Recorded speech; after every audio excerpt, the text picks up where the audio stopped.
Bonjour à toutes et à tous et bienvenue dans ce nouveau direct sur BFM2, un nouveau direct consacré à la situation inquiétante en Turquie et plus particulièrement à Istanbul, où le maire de la ville, Ekrem İmamoğlu, a été incarcéré. Pour en parler ce matin, Didier Billon, spécialiste de la Turquie et du Moyen-Orient et directeur adjoint de l'IRIS. Bonjour Didier Billon. Bonjour. Alors déjà, où se trouve Mmh. le maire d'Istanbul ce lundi? Il se trouve en prison, dans une prison, le long de la mer de Marmara. L'incarcération a été prononcée hier matin, dimanche, alors qu'il était en en garde à vue, si je puis dire, depuis, mercredi. Mais la justice a décidé donc de l'incarcérer désormais. Pour combien de temps, ça on ne sait pas, puisque la procédure judiciaire, va suivre son cours et on verra, ce qu'il encourt, au fur et à mesure que cette procédure, avancera. Alors pour quelles raisons est-il incarcéré? Quels sont les faits reprochés à Ekrem İmamoğlu? Alors, il y a les faits reprochés sont assez ubuesques parce qu'il est tout d'abord accusé, et c'est l'élément principal qui a été retenu à ce stade par la justice, c'est le fait qu'il est, soupçonné de corruption, qui touche à la fois des appels d'offres dont a bénéficié la ville d'Istanbul, mais qui touche aussi son entreprise privée, son entreprise familiale. Donc il y a ces 2 aspects.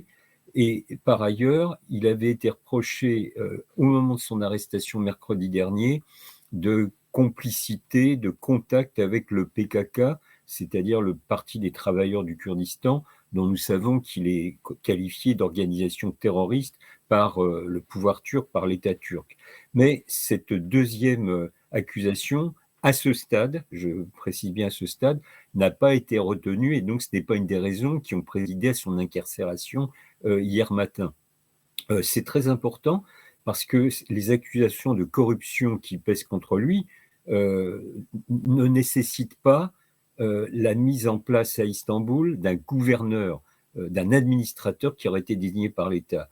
C'est seulement s'il est accusé de terrorisme et que cette accusation est retenue comme un élément de constitution de son procès qu'il serait alors remplacé à la tête de la mairie d'Istanbul par un administrateur. Donc, aux dernières nouvelles, ce serait un de ses adjoints ou un de ses collaborateurs qui prendrait la suite de la gestion de la mairie d'Istanbul. Mais pour l'instant, les choses sont encore un peu opaques et bien évidemment, les charges qui pèsent contre lui pourraient être aggravées dans les jours ou les semaines à venir selon les procédures en cours. Avec les images justement qu'on a passées à l'antenne, on a vu une importante mobilisation. Pourquoi un tel engouement autour d'Ekrem İmamoğlu à travers tout le pays? Alors, il y a 2 aspects. Il y a tout d'abord l'aspect personnel parce qu'au moins à Istanbul, mais depuis déjà quelques mois à travers le pays, İmamoğlu incarne, le principal parti d'opposition, celui qui est susceptible de battre Monsieur Erdogan, le président de la République. İmamoğlu a été réélu assez triomphalement l'année passée, il y a juste un an, au mois de mars 2024 et évidemment, quand on est réélu pour la deuxième fois d'Istanbul, ça donne tout de suite, une forme de popularité à travers le pays, puisque Istanbul est la première ville du pays démographiquement. C'est une ville qui a environ 16-17 millions d'habitants. Donc ça, c'est la première chose. Un aspect personnel, une incarnation de la ville d'Istanbul, une véritable popularité. Et puis surtout, et c'est le deuxième aspect qui dépasse sa personne, c'est qu'aujourd'hui, les partis d'opposition, et principalement le parti de M. Imamoglu, qu'on appelle le Parti républicain du peuple, sont en situation de battre M. Erdogan si tant est qu'il soit libéré. Et c'est d'ailleurs une des raisons qui nous permettent malheureusement de comprendre son incarcération, c'est que M. Erdogan a véritablement peur de la popularité de M. Imamoglu et qu'il a préféré le faire emprisonner pour éviter de se confronter directement à lui. Alors tout cela avec une hypothèse, et je ne veux pas trop compliquer les choses, mais M. Erdogan, le président de la République de Turquie, effectue actuellement son deuxième mandat présidentiel et d'après la Constitution, il n'a pas le droit de se présenter une troisième fois. Donc il y a beaucoup de rumeurs qui circulent qui indiquent que peut-être il y aurait une modification de la Constitution permettant à M. Erdogan de se présenter une troisième fois. Nous n'en sommes pas là, ce ne sont que des rumeurs, mais vous voyez, il y a tout un ensemble où visiblement Erdogan, qui a comme principale préoccupation de se maintenir au pouvoir par tous les moyens, un, va sûrement essayer de faire modifier la Constitution pour pouvoir se présenter une troisième fois, et deux, préventivement, il fait arrêter son principal opposant, car celui-ci représente un véritable danger dans l'hypothèse d'une confrontation électorale directe. Et justement, dans l'hypothèse où, Ekrem Imamoglu, serait incarcéré, y a-t-il une chance qu'il puisse quand même se présenter aux élections en 2028? Ou le statut Alors, son incarcération, c'est pas une hypothèse, il est incarcéré. Pardon, excusez-moi. Il est incarcéré depuis hier matin.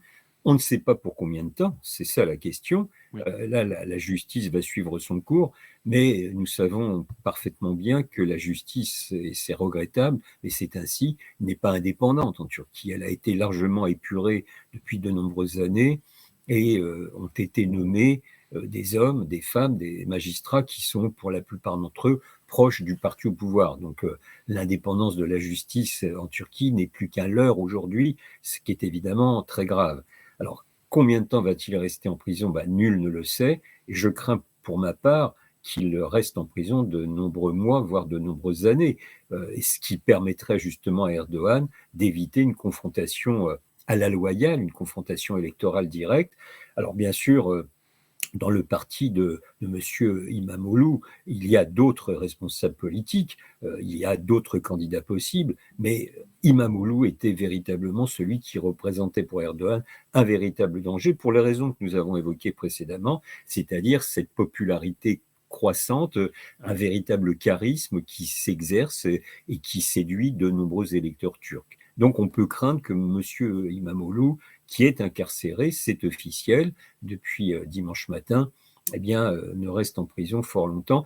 Alors après, cela dépendra aussi de l'ampleur du mouvement de contestation qui existe depuis mercredi, tous les soirs, c'est très impressionnant, à Istanbul, d'une part, bien sûr, mais aussi à travers toutes les provinces du pays et dans toutes les grandes villes de Turquie. Les manifestations sont aussi organisées tous les soirs. Vont-elles s'inscrire dans la durée? Ça, nul ne le sait. Il faudra suivre en détail l'évolution des choses et des mobilisations. et dernière question, y a-t-il un précédent en termes de mobilisation en Turquie, déjà? Et ensuite, sur, l'arrestation d'un opposant politique? Alors jusqu'alors, oui, ce n'est pas la première fois. Vous avez raison de poser la question. Il y a eu à de multiples reprises en Turquie, depuis plusieurs décennies déjà, de nombreux coups d'État. Pour mémoire, 1960, 1971, 1980, 1995, puis une tentative de coup d'État en 2016. Pour les premiers coups d'État, ceux qui ont réussi, pardonnez-moi l'expression de réussite, mais qui ont été à leur terme, à chaque fois, il y a eu des arrestations de dirigeants politiques. Mais ce qu'on peut considérer, c'est que cette fois-ci, c'est la première fois qu'un dirigeant du premier parti d'opposition soit arrêté alors qu'il n'y a pas de coup d'État. Il y a le pouvoir en place, M. Erdogan qui a été élu. Donc ça, c'est nouveau. Toutefois, je précise bien que c'est la première fois que le dirigeant du principal parti d'opposition est arrêté, parce que nous avons constaté au cours de ces dernières années que des partis plus petits, minoritaires, mais il n'empêche des partis légaux, ont vu leurs dirigeants arrêtés. Ainsi, par exemple, aujourd'hui, vous avez en prison depuis 2016 celui qui a été le dirigeant du principal parti kurdiste et qui est en prison derrière les barreaux depuis lors. Donc ça fait maintenant près de 10 ans. Vous avez aussi depuis quelques mois le dirigeant d'un petit parti, M. Özdag, d'extrême droite. Donc vous voyez qu'aujourd'hui, avec M. Imamoglu, vous avez trois dirigeants politiques de partis, deux d'entre eux petits par leur taille et leur audience électorale, et un très important, celui de M. Imamoglu, qui se trouve derrière les barreaux. Donc c'est aussi un indicateur infiniment inquiétant des dérives liberticides du régime actuel. Merci beaucoup Didier Billon pour cet éclairage. Donc on rappelle, Ekrem İmamoğlu est incarcéré à Istanbul. De nouveaux appels à manifester lundi soir ont été relayés justement, à travers le pays, pour le 6e jour consécutif en Turquie. Merci de nous avoir suivis, dans ce direct sur BFM2.